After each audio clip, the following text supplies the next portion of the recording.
গুন্ডামি চাঁদাবাজি বন্ধ হয়নি, হাতবদল হয়েছে। যুক্তরাষ্ট্রের সঙ্গে একতরফা চুক্তি অশনি সংকেত, বলছে ইসলামী আন্দোলন। জানাবো, আওয়ামী লীগ বিএনপির বর্জুয়া চরিত্রে কোনো পার্থক্য নেই, সিস্টেম পরিবর্তন ছাড়া সংস্কার সম্ভব নয়, বললেন ব্যারিস্টার ফুয়াদ। এদিকে সারা দেশে ছাত্রদল কমিটি নিয়ে বিক্ষোভ ছড়িয়ে পড়েছে, বিএনপি হাইকমান্ডের নিরাপত্তায় ক্ষোভ বাড়ছে। এবং সর্বশেষ জানাবো, গরু চোর সন্দেহে পিটিয়ে হত্যা, যা বললেন জামায়াত আমির। শুনছিলেন সংবাদ শিরোনাম, এবারে বিস্তারিত। গুন্ডামি চাঁদাবাজি বন্ধ হয়নি, হাতবদল হয়েছে। যুক্তরাষ্ট্রের সঙ্গে একতরফা চুক্তি অশনি সংকেত, বলছে ইসলামী আন্দোলন। 5ই আগস্টের রক্তঝরা গণ অভ্যুত্থান আর ফেব্রুয়ারি নির্বাচনের পরও দেশে চাঁদাবাজি, টেন্ডারবাজি আর দখলদারির খেলা থামেনি, শুধু রং বদলেছে। ইসলামী আন্দোলন বাংলাদেশের সিনিয়র নায়েবে আমির মুফতি সৈয়দ মোহাম্মদ ফয়জুল করিম সরাসরি আগুন ছুড়ে দিয়েছেন। এক ডাকাত সরিয়ে আরেক ডাকাত বসানো হয়েছে, চাঁদাবাজি মহামারীর মতো ছড়িয়ে পড়েছে। সম্প্রতি জনসভায় ফজলুল করিমের কণ্ঠে ঝড়, মানুষ রাস্তায় রক্ত দিয়েছে লুটারাদের জন্য নয়, এখন নতুন ক্ষমতাসীনদের লোকজন ঘাটে, বাজারে, টেন্ডারে, এমনকি হাসপাতাল পর্যন্ত চাঁদার হাত বাড়িয়েছে। দলীয় নেতারা বলছেন পুরনো মাফিয়া সরে গিয়ে নতুন গ্রুপ এসেছে। ভুক্তভোগীদের অভিযোগ, চাঁদা না দিলে মামলা, হামলা, হুমকি। রাজধানী থেকে গ্রাম পর্যন্ত একই চিত্র। ইসলামী আন্দোলনের কর্মীরা মাঠে নেমে সতর্ক করছেন, এই হাত বদলে খেলা চলতে দেবে না, জনগণের অভ্যুত্থানের ফসল লুটারদের পকেটে যেতে দেবে না। এদিকে আরেক বড় ধাক্কা, যুক্তরাষ্ট্রের সঙ্গে স্বাক্ষরিত এগ্রিমেন্ট অন রেসিপ্রোকাল ট্রেড নির্বাচনের ঠিক আগে ফেব্রুয়ারিতে সই হয় চুক্তি এখন দেশ জুড়ে তীব্র সমালোচনার ঝড় তুলেছে। ইসলামী আন্দোলন বলছে এটা পুরোপুরি একতরফা, বাংলাদেশের উপর 131টি বাধ্যবাধকতা, যুক্তরাষ্ট্রে মাত্র 6টি চুক্তির খুঁটিনাটি বেরিয়ে আসছে। শুল্ক, কোটা কমানো, শ্রম আইন সংশোধন, মেধাস্বত্ব কঠোর পালন, ডিজিটাল বাণিজ্য, American company free access.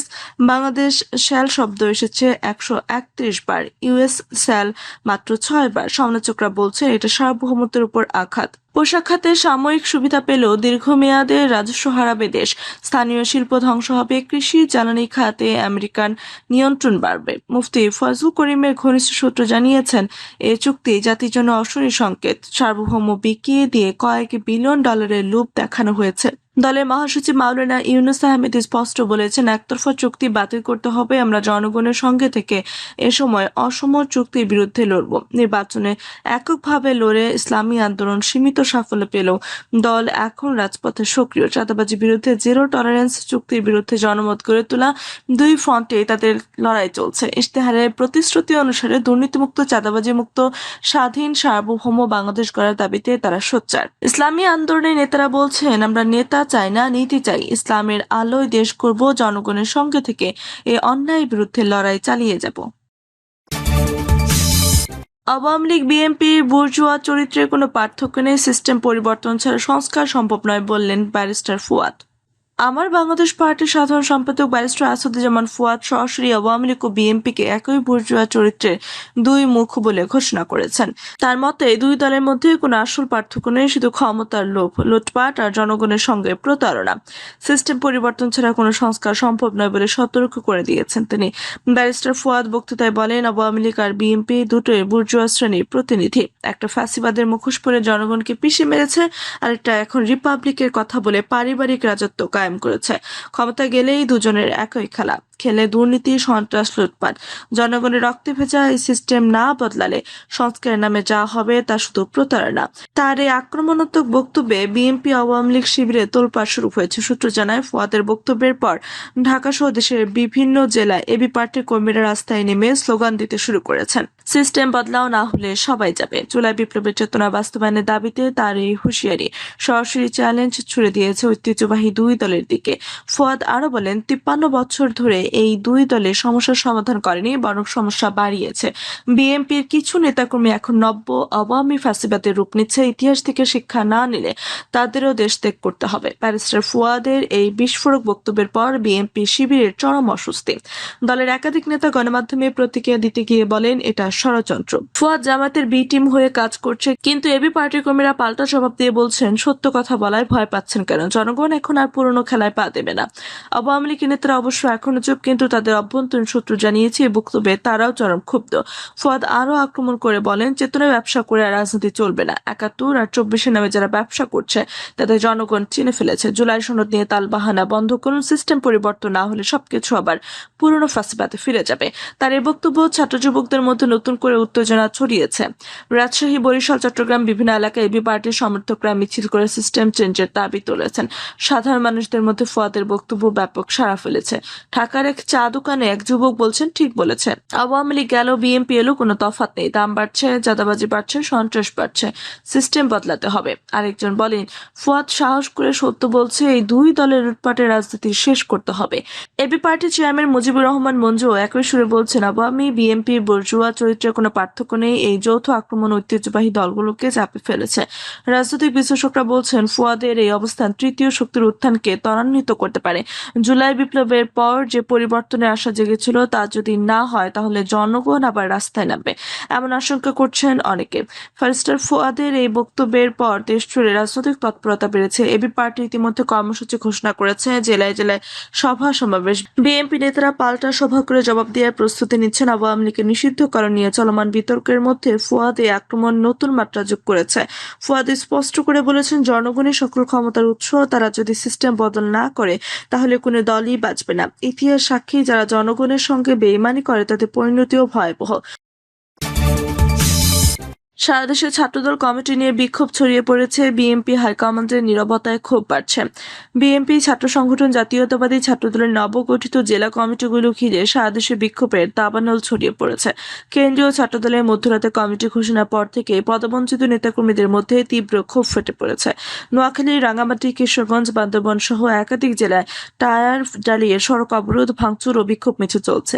BNP হাইকমান্ডের পক্ষ থেকে এখনো কোনো সাড়া না পেয়ে ক্ষোভ আরো তীব্র হয়ে উঠেছে। তৃণমূলের অসন্তোষ দলের অভ্যন্তরীণ বিভেদকে প্রকাশ্যে নিয়ে এসেছে। নোয়াখালীতে পরিস্থিতি সবচেয়ে উত্তপ্ত। শনিবার দিবাগত রাতে ঘোষিত ৩৭ সদস্যের জেলা কমিটিতে সাবেক সহসভাপতি NBS রাসেলকে সভাপতি করা হয়েছে।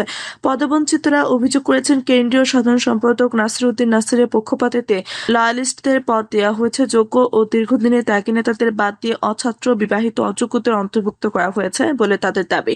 দুপুরে মাছবাজার এলাকায় টায়ার জ্বালিয়ে প্রধান সড়ক অবরোধ করে বিক্ষোভ করেছেন তারা। ভাঙচুরের ঘটনাও ঘটেছে। একাংশের নেতা বলেন, এটা পকেট কমিটি, চাঁদার বিনিময়ে পদ বিক্রি হয়েছে, আমরা এই কমিটি মানব না, বাতিল করতে হবে।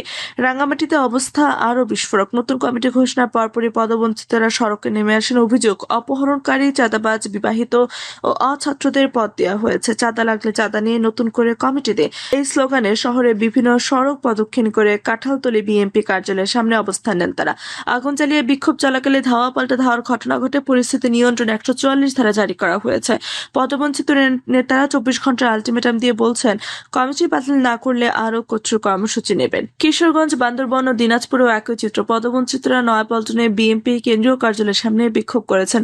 অভিযোগের তীর কেন্দ্রীয় নেতৃত্বের দিকে। তারা বলছেন, দীর্ঘ আন্দোলন সংগ্রামে যারা রাজপথে ছিলেন তাদের উপেক্ষা করে অছাত্র ছাত্রলীগের লোকজনকে পদ দেওয়া হয়েছে। বরিশাল বিশ্ববিদ্যালয়ের শাখাতেও জুলাই বিপ্লবের বিরোধিতাকারী ছাত্রলীগ কর্মীদের অন্তর্ভুক্তির অভিযোগ উঠেছে। এসব ঘটনায় তৃণমূলের মধ্যে চরম অসন্তোষ বিরাজ করছে। বিএনপি হাইকমান্ডের নীরবতা ক্ষোভকে আরো উস্কে দিচ্ছে। কেন্দ্রীয় ছাত্রদলের এক নেতা বলছেন, অনুশৃঙ্খলা মেনে নেওয়া হবে না, তবে অভিযোগ খতিয়ে দেখা হবে। কিন্তু এই ধরনের বক্তব্য পদবঞ্চিতদের কাছে ফাঁকা আওয়াজ বলে মনে হচ্ছে। তারা প্রশ্ন তুলেছেন, দলের চেয়ারম্যান তারেক রহমানের নির্দেশনা অনুসরণ করে কেন ত্যাগীদের মূল্যায়ন করা হলো না? কেন্দ্রীয় নেতৃত্বের কাছে এখনো কোনো স্পষ্ট বক্তব্য আসেনি। নীরবতা দলের ভিত নাড়িয়ে দিয়েছে বলে মনে করছেন অনেকে। প্রত্যক্ষদর্শীরা জানান, বিক্ষোভকারীরা রাস্তায় নেমে আসায় সাধারণ মানুষও চলাচলে ব্যাহত হচ্ছে। নোয়াখালীতে সড়ক অবরোধের কারণে যানবাহন আটকে গেছে। রাঙ্গামাটির উত্তেজনা এতটাই যে স্থানীয় প্রশাসন সতর্ক অবস্থায় রয়েছে। পদবঞ্চিত নেতাকর্মীরা হুঁশিয়ার দিয়েছেন, কমিটি বাতিল না হলে সারা দেশে একযোগে কঠোর আন্দোলন করে তোলা হবে। এই ঘটনায় বিএনপির অভ্যন্তরীণ সাংগঠনিক দুর্বলতা তুলে ধরেছে।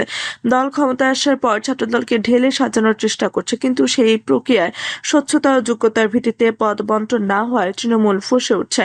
অনেকে মনে করছেন, এই অসন্তোষ যদি নিয়ন্ত্রণে না আসে তাহলে দলের আগামী দিনের আন্দোলন কর্মসূচিতে নেতিবাচক প্রভাব পড়বে। ছাত্রদলের কেন্দ্রীয় নেতৃত্ব অবশ্য বলছে, কমিটি গঠনের প্রক্রিয়া চলমান, অভিযোগগুলো খতিয়ে দেখা হবে, কিন্তু রাস্তায় নেমে আসা নেতাকর্মীদের কাছে এসব কথা আর বিশ্বাসযোগ্য মনে হচ্ছে না। তারা সরাসরি বলছেন ত্যাগের মূল্যায়ন চাই, না হলে লড়াই চলবে।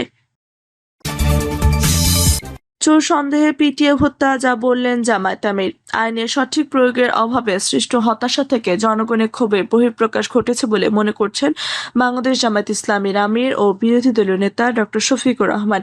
রোববার সামাজিক যোগাযোগ মাধ্যমে ফেসবুকে দেওয়া এক পোস্টে জামায়াত আমির লেখেন, অতি সম্প্রতি নওগাঁ জেলার 4 জন, চট্টগ্রামে 3 জন এবং গাজীপুরে 5 জনকে গলা কেটে হত্যা করা হয়েছে। রোববার ভোররাতে গাজীপুরের কালিয়াকৈর উপজেলা বাগচালা গ্রামে গরু চোর সন্দেহে 3 জনকে পিটিয়ে হত্যা করা হয়েছে। তিনি প্রশ্ন তোলেন, এগুলো কি শুধুই সামাজিক বিশৃঙ্খলা নাকি আইনের সঠিক প্রয়োগের অভাবে সৃষ্ট হতাশা থেকে জনগণের ক্ষোভের বহিঃপ্রকাশ? জামায়াত আমির আরো বলেন, বিনা বিচারে কোনো হত্যাকাণ্ডই কোনোভাবেই সমর্থনযোগ্য নয়। এ ব্যাপারে স্বরাষ্ট্র মন্ত্রণালয়, আইন মন্ত্রণালয় এবং বিচার বিভাগ জনগণের কাছে গ্রহণযোগ্য না হওয়া পর্যন্ত দেশে আইনের শাসন প্রতিষ্ঠা করা অসম্ভব।